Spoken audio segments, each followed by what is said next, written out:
ቅድም አይደል እንደወጣሽ? ከሚስት ጋር ጊዜ ልስጣችሁ ብዬ ነው። የት አጋብተሽኝ ነው? ቆይ ሚስት የምትይው? ያው ልታገባት አይደል እንዴ?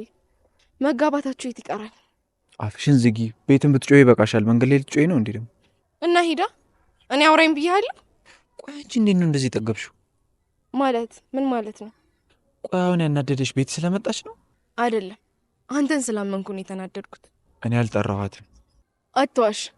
ማታ የኔና የሷ ነገር አብቅቶለታል አላልከኝም ነበር? እና ቤቴ ስትመጣ ውጪ ልበላት? አላቅልህም። ቆይ ትወዳታለህ? ለምን ጠየቅሽ? ዝም ብዬ ነው። ምን ነው? እኔ እኮ ማይገባኝ። ቆይ አንቺ እኔና ጽናትን አንድ ላይ ስታይ ለምን እንደምትናደጂው? አንተና ጽናትን? ማናት ደግሞ እሷ? ማ? እኔና ጽናትን አልከኝ እኮ። ሌላ ጽናት አለችን የማላውቃት? እኔና ቤቲ ማለቴ ነው። እኔ እናንተ መቼም አብረን አንሆንም። ለምን? አንደኛ እኔ ሰራተኛ ነኝ፣ ሁለተኛ አንተ አሰሪ ነህ፣ ሶስተኛውና ትልቁ ደግሞ አንተ ፍቅረኛ አለ። አንቺ እንደዚህ እያልሽ ሰበብ ደረደርሽ እንጂ እኔ እነዚህን አንድም ቀን አስቤያቸው አላውቅም። ማለት እኔ ፍቅረኛ እንደሆን ትፈልጋለህ? እንደዛ ሳይሆን በቃ አላለ።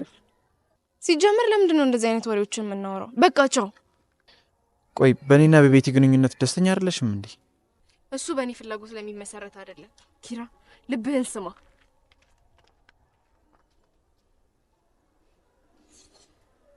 ቀን የሆነች ልጅ ለካ ያቺ ነብሮ ደግሞ አለች። ውጪ ባመሽ ይሻለኛል።